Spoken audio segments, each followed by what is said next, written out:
Assalamualaikum warahmatullahi wabarakatuh. Bab 761 Raja yang sebenarnya. 3 hari berlalu dalam sekejap mata. Berita paling mengejutkan dalam 3 hari terakhir adalah grup Hongke telah memberikan seluruh 200 miliar kepada pemerintah kota Ningjiang, dan keluarga Wu serta grup Hongke akan bersama-sama mengembangkan lahan di zona pengembangan Ningjiang. Ini menjadi berita dan berita paling mengejutkan di kota Ningjiang. Tetapi Jianghua Group masih belum memiliki siapapun yang membangun dan mengelolanya. Tampaknya Hongke Group sudah melupakan masalah ini. Ji Fei tidak peduli. Bahkan sangat senang. Dia hanya berharap tidak ada yang peduli, karena targetnya adalah Hongke Group. Mengenai partisipasi berkelanjutan keluarga Wu dalam pembangunan zona pengembangan kota Ningjiang, Ji Fei merasa mereka sedang mencari kematian. Pada pagi hari keempat, Ji Fei baru saja tiba di perusahaan dan hendak membawa seseorang untuk mengambil alih grup Hongke. Namun, tiba-tiba ia menerima undangan dari grup Hongke untuk mengadakan jamuan sukses lelang tanah zona pengembangan di Hotel Ningjiang malam ini. Ji Fei memegang undangan itu dan mengangkat sudut mulutnya. Li Ruoxi kebetulan melihatnya dan bertanya sambil tersenyum, "Apakah kamu punya ide buruk lagi?" Ji Fei menjabat undangan di tangannya. "Saya memberi waktu 7 hari kepada grup Hongke. Tetapi mereka tidak memberi kami grup Jianghua untuk dibangun. Dan bahkan tidak ada yang peduli. Jika ini masalahnya, maka saya akan membuat grup Hongke menyesal dia." "Mengapa kamu menyesalinya?" Julie bertanya dengan ekspresi penasaran di wajahnya. "Perjamuan malam ini, kita akan mengambil alih Hongke Group." Li Ruoxi dan Julie sama-sama memasang ekspresi terkejut di wajah mereka, menatap Ji Fei dengan ekspresi heran. Ji Fei telah memasuki perusahaan keamanan Bameng sambil tersenyum. Sepanjang hari, dia benar-benar tidak bergerak di perusahaan, seperti binatang buas yang tidak aktif menunggu untuk menyerang di malam hari. Telepon saja Phoenix dan buat pengaturannya. Klub Feng Yu. Seng Lingyun dibangunkan oleh panggilan telepon Xiao Hongyan. Suasana hatinya sedang buruk selama 2 hari terakhir. Dia minum 2 minuman lagi tadi malam dan akhirnya mabuk. Seng Lingyun mengusap kepalanya dan menjawab telepon. "Bu, bersiaplah. Pada jamuan makan Hongke Group malam ini, Anda akan resmi menjadi ketua Hongke Group." "Apa?" Kata-kata Xiao Hongyan membuat Seng Lingyun langsung tidak bisa tidur. Ada ekspresi terkejut di wajahnya, dan dia menatap telepon, mengira dia salah dengar. Xiao Hongyan melanjutkan, "Malam ini, Anda akan menjabat sebagai ketua grup Hongke." "Saya?" Xiao Hongyan menggelengkan kepalanya, merasa bingung dan bahkan bermimpi.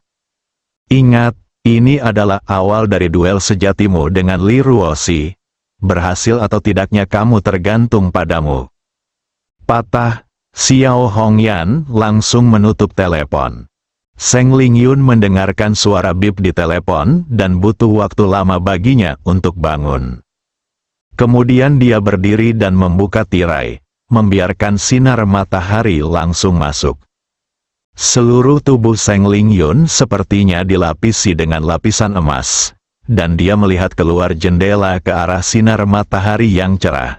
"Ji Fei, aku telah jatuh cinta padamu, tapi aku ingin menaklukkanmu dengan pesonaku, bukannya menjadi konyol dan manis seperti Li Ruoxi." Tubuh Seng Lingyun penuh dengan arogansi, lebih seperti dipenuhi dengan kekuatan tak terbatas. Melihat ke kejauhan, senyuman tenang dan percaya diri muncul di wajahnya yang lembut, seperti bunga mawar berduri yang mekar indah di bawah sinar matahari. Dia harus cantik, dia menginginkan pesona, dia ingin menaklukkan Ji Fei. Seng Lingyun kembali ke mejanya, mengambil penanya, dan mulai merencanakan bagaimana mengambil alih grup Hongke. Pukul 7 malam, Ji Fei muncul di kamar Li Ruoxi. Li Ruoxi, yang sedang membaca dokumen tersebut, tidak melihat ke atas dan masih sibuk. Namun, untuk waktu yang lama, dia tidak melihat Ji Fei datang, dan dia tiba-tiba tercengang.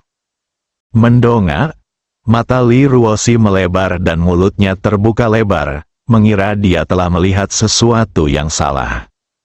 Ji Fei yang dulunya selalu mengenakan kaos denim, tiba-tiba mengenakan setelan Versace hitam, kemeja putih, dan dasi kupu-kupu hitam. Hari ini jantung.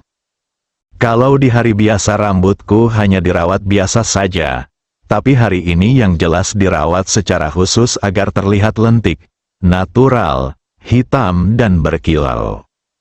Wajah yang biasanya sangat mudah didekati di mata Li Ruoxi memiliki temperamen dingin yang sulit dideteksi saat ini. Tapi itu, temperamen menyendiri. Li Ruoxi tiba-tiba merasa ketika dia melihat Ji Fei di depannya, dia tidak mengenalinya, dan bahkan merasa aneh. Saat ini, pintu diketuk, lalu terbuka, dan Julie masuk. Matanya kebetulan tertuju pada wajah Ji Fei, dan wajahnya yang halus dan cantik langsung berubah warna, dan mata safirnya penuh dengan keterkejutan dan keterkejutan. Naga, Raja Naga, suara Julie bergetar. Inilah Raja Naga di mata dan ingatannya. Inilah Raja Naga yang bangga pada dunia dan membunuh orang seperti sepotong rumput. Hanya saja sudah lama menghilang. Saat saya tiba-tiba melihatnya hari ini, rasanya seperti terbangun dari mimpi. Ji Fei tersenyum dan memandang Li Ruoxi yang sedikit bodoh. Sayang, saya Ji Fei. 6 kata lembut membangunkan Li Ruoxi karena terkejut, dan dia merasa sedikit tidak enak badan. Menatap Ji Fei, dia tidak tahu harus berkata apa. Dalam ingatannya, Ji Fei adalah penjaga keamanan kecil yang memergokinya melompat dari gedung tinggi, dan suami yang mudah didekati. Dia tidak pernah berpikir untuk membelikan jas untuk Ji Fei, apalagi Ji Fei akan berpakaian seperti ini. Yang terpenting Ji Fei yang seperti ini benar-benar tampan dan pria sejati. Kita bisa pergi ke pesta, Ji Fei tidak punya banyak penjelasan. Karena dia tidak membutuhkan penjelasan, dulu, dia begitu santai sehingga Li Ruoxi bisa menerimanya. Tapi hari ini, dia tidak membutuhkannya lagi, karena intervensi keluarga Wu dan pelecehan berulang kali dari orang-orang Hongmen, Ji Fei telah mengambil keputusan. Mulai saat ini, dia ingin Li Ruoxi memulai jalur pertumbuhan yang gila, dan kemudian dia harus membunuh para dewa jika dia menghalangi mereka, dan bunuh Buddha jika dia menghalangi Buddha. Lebih penting lagi, dia ingin membuat Li Ruoxi merasa aman. Raja kembali, hanya demi kecantikan, Li Ruoxi bahkan tidak tahu bagaimana dia turun. Ketika dia masuk ke dalam mobil, dia menemukan bahwa BMW yang dia tumpangi telah menghilang, digantikan oleh Rolls-Royce Phantom hitam, dan pengemudinya adalah Phoenix. Saat Feng Huang melihat Ji Fei turun, keterkejutan pertama kali muncul di matanya, dan kemudian wajahnya penuh dengan kekuatan yang tak ada habisnya. Raja Naga, Phoenix menyapanya dengan hormat. Ji Fei mengangguk. Mulai sekarang, tolong panggil aku kakak Ji atau Tuan di depan orang luar. Ya, Tuan, jawab Phoenix. Li Ruoxi duduk di sebelah Ji Fei, dan tiba-tiba merasa seperti itik jelek. Seluruh tubuhnya sedikit tidak wajar, dan dia bahkan merasa gugup. Dia ingin melihat Ji Fei, tapi dia sedikit malu. Akhirnya Ji Fei mengangkat tangannya dan memegang tangan Li Ruoxi. Namaku Ji Fei, dan aku menantu Li Ruoxi. Dahi, Li Ruoxi hampir menangis. Kalimat ini membuatnya merasa itu adalah lelucon yang dingin. Menantu dari rumah ke rumah, meskipun dia dan Ji Fei berada di tempat tidur, dia merasa tidak nyata dan bahkan menyesal, merasa bahwa pria ini bukanlah sesuatu yang bisa dia miliki. Ji Fei tidak banyak bicara. Dia hanya memegang erat tangan Li Ruoxi dan memberinya kekuatan. Babak 762. Tinggalkan aku sendiri Hotel Ninghai. Phoenix mengemudikan mobilnya tepat di bawah penutup hujan hotel. Kebetulan ada beberapa tamu yang datang dari tempat parkir, dan mobil menghalangi jalan mereka. Cih, tidak bisakah kamu menemukan utara dengan Rolls-Royce Phantom? Seolah-olah kita tidak punya mobil mewah. Sekilas, itu adalah keutamaan orang kaya baru. Beberapa orang tidak senang dan tidak bisa menahan diri untuk tidak berteriak. Penjaga keamanan datang dan ingin menghentikannya. Saat ini, Phoenix turun dari posisi mengemudi, mengenakan jaket kulit ketat dan celana panjang kulit, serta sepasang sepatu bot kulit berwarna hitam. Sekujur tubuhnya tiba-tiba memiliki temperamen dingin yang membuat banyak orang merasakan rasa depresi yang kuat. Tatapan mata burung Phoenix menyapu wajah semua orang. Meski tidak mengeluarkan aura yang kuat, namun membuat para wanita merasa dikalahkan. Phoenix dengan lembut membuka pintu kiri belakang. "Tuan, Nyonya, kami di sini." Dengan hormat, "Terima kasih kembali." Setiap orang yang tadinya kaget saat melihat Feng Huang keluar dari mobil, langsung kaget saat mendengarnya dengan sopan memanggilnya Tuan dan Nyonya. Mereka memandang penasaran ke dalam mobil, ingin tahu siapa Tuan dan Nyonya yang dibicarakannya. Pada saat ini, Ji Fei perlahan turun dari mobil, wajahnya tanpa ekspresi, seperti sumur kuno tanpa ombak, memberikan perasaan yang tak terduga kepada orang-orang. Li Ruoxi mengikuti di belakangnya dan turun. Li Ruoxi, yang telah kembali normal, secara alami memeluk lengan Ji Fei. "Tuan, Nyonya, silakan masuk." Feng Huang membimbing Ji Fei dan Li Ruoxi menuju ke dalam. Sedangkan untuk mobilnya, diparkir di sana dan tidak melaju sama sekali. Tapi semua orang yang baru saja berteriak terdiam. Penjaga keamanan berbalik dan kembali. Ada beberapa orang yang tidak mampu mereka sakiti, seperti Ji Fei di depan mereka. Baru setelah Ji Fei dan Li Ruoxi memasuki lift, siapapun di antara kerumunan di luar bereaksi. "Bukankah itu Ji Fei? Itu dia, ya, itu dia." Wanita itu adalah Li Ruoxi, ketua grup Li. Dulu dia tidak seperti ini, kan? Apakah dia sengaja berpakaian seperti ini karena dia menghadiri jamuan makan hari ini? Sepertinya begitu. Tampaknya pepatah bahwa seseorang dinilai dari pakaiannya dan seekor kuda dinilai dari kepura-puraannya memang benar adanya. Semua orang berbicara lagi, dan aura kuat yang diciptakan oleh Feng Huang dan Ji Fei menghilang dalam sekejap, dan banyak orang bahkan menunjukkan rasa jijik di mata mereka. Ji Fei hanya berpura-pura shock. Ji Fei dan Li Ruoxi tidak mengetahui hal ini. Mereka dibawa langsung ke ruang perjamuan di lantai paling atas oleh Phoenix. Kia sedang berdiri di depan pintu ruang perjamuan saat ini, mengenakan congsam merah. Meskipun perutnya yang sedang hamil sedikit membuncit dan dia terlihat sedikit gemuk, dia tetap terlihat cantik secara keseluruhan. Harus dikatakan bahwa dia juga seorang wanita cantik, tapi sayang takdir mempermainkannya. Zia, yang baru saja menyambut sekelompok tamu, melihat lift terbuka, mengira ada tamu yang datang, dan buru-buru datang untuk menyambut mereka. Saat dia melihat Ji Fei keluar dari lift terlebih dahulu, Kia tampak terkejut. Adakah pria perkasa, tampan, dan maskulin? Mereka bahkan tidak menyadari bahwa itu adalah Ji Fei. Jadi mereka buru-buru datang dan berkata, "Halo, Tuan, selamat datang." Kia tiba-tiba berhenti di tengah kalimat karena dia melihat Li Ruoxi berjalan keluar dengan senyum bahagia yang kental di wajahnya. Dia menatap Ji Fei lagi dan langsung melihat wajahnya dengan jelas. "Ji Fei, kan?" Suara Zia bercampur amarah terdengar. Ji Fei mengabaikannya, meraih tangan Li Ruoxi dan berjalan masuk. Qia langsung membuka tangannya untuk menghentikan Ji Fei. Direktur Qi, Anda mengundang kami ke jamuan makan. Suara dingin Phoenix terdengar. Qia mengabaikan Feng Huang, tetapi menatap Ji Fei, dan langsung terkekeh. Ji Fei, apakah menurutmu hanya karena kamu mengenakan jas, kamu menjadi orang yang mulia?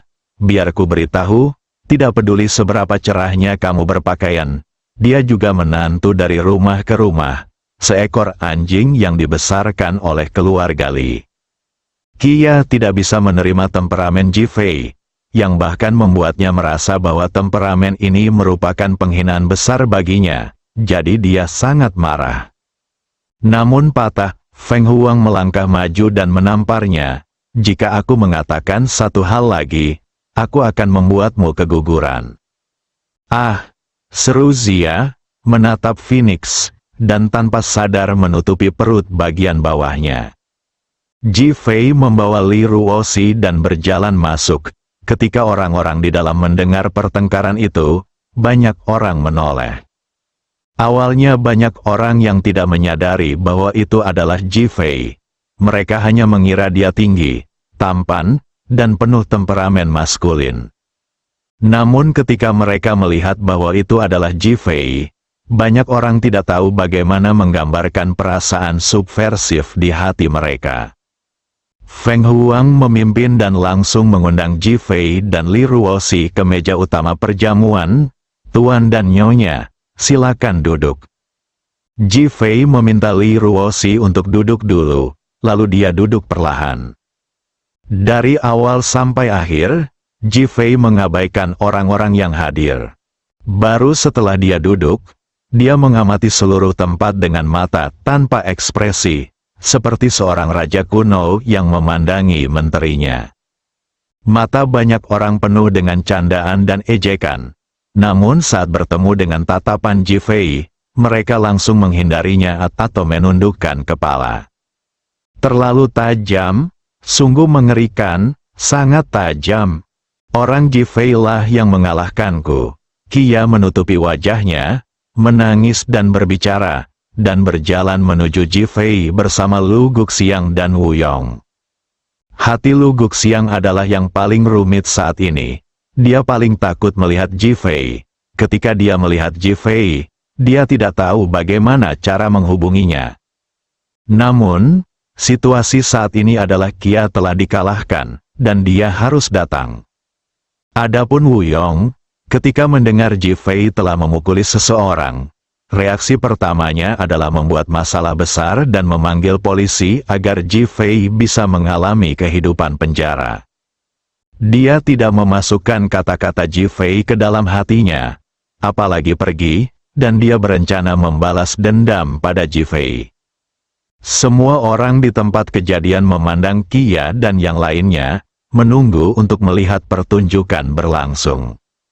Li Ruoxi menjadi sedikit gugup saat melihat alis Lu Guxiang memutih dan wajahnya muram. Ji Fei memegang tangan Li Ruoxi. Jangan takut, mereka hanya anjing. Li Ruoxi yang semula gugup merasakan hangatnya tangan Ji Fei dan tubuhnya langsung rileks.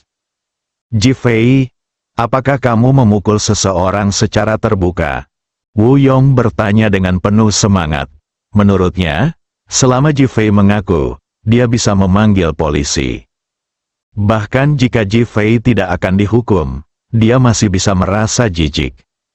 Namun patah, sebelum ekspresi Wu Yong benar-benar tersenyum, tangan Phoenix telah mendarat di wajahnya, tajam dan langsung.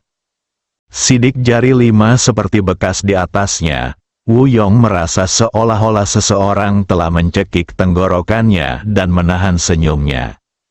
Melihat Phoenix itu seperti bermimpi. Bagaimana bisa Anda meneriakkan nama saya, Tuan, minta maaf kepada Tuan kami. Phoenix memandang Wu Yong dan berkata langsung. Wu Yong tertegun sejenak, lalu menjadi geram. Aku hanya menantu rendahan dari rumah ke rumah. Apa hebatnya itu, aku? Aku akan mengajarimu apa konsekuensinya jika kamu melakukan kesalahan. Klik, Feng Huang mencengkeram leher Wu Yong dengan tangannya dan mengerahkan kekuatan secara tiba-tiba. Wu Yong meninggal bahkan tanpa mengucapkan kata-kata selanjutnya. Wu Yong tidak mengerti mengapa dia mati sampai kematiannya. Anda harus tahu bahwa dia pandai bela diri. Tetapi sebelum Phoenix mengambil tindakan, dia bahkan tidak memiliki kesempatan untuk melakukannya. Dia ditundukkan dan kemudian dibunuh. Ini seperti orang dewasa yang memukuli seorang anak kecil, dan anak tersebut bahkan tidak memiliki kemampuan untuk melawan. Li Ruoxi tidak bisa menahan gemetar, dan Ji Fei langsung meremas tangannya. Dia tampak sangat natural dan tenang, tanpa ketegangan apapun. Bahkan Wu Yong yang mati bukanlah manusia, melainkan hanya seekor ayam dan anak anjing. Ah, terbunuh, seseorang di tempat kejadian berseru. Diam, semuanya, Lu Guxiang berteriak dengan marah. Adegan itu menjadi sunyi senyap untuk sesaat. Bersambung.